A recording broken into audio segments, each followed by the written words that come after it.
আসসালামু আলাইকুম। আজকে আমি তৈরি করব চিকেন কাবাব।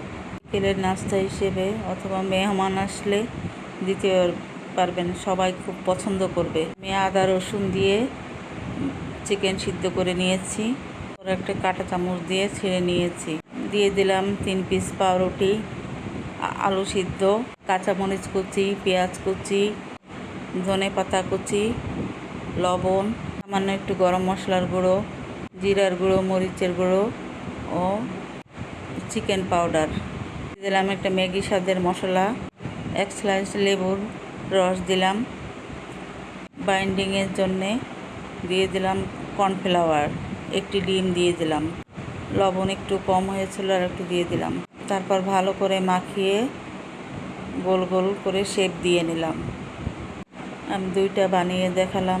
এভাবে সবগুলো কাবাবের শেপ দিয়ে নেব। তারপর ডিমের ভিতরে চুবিয়ে ব্রেড কাবাবে গড়িয়ে নেব। এভাবে আমি সবগুলো কাবাব রেডি করব। আমার যে কয়টি প্রয়োজন সেই কয়টি ভাজবো, বাকিটা এয়ারটাইট বক্সে ডিপ ফ্রিজে রেখে দিব। একটি প্যানে তেল দিয়ে দিলাম। আমি 2 ব্যাচে কাবাব ভাজবো। তেলটা গরম হয়ে গেলে মিডিয়াম টু লো আঁচে ভাজতে হবে, নাহলে পুড়ে যাবে। আল্লাহ হাফেজ।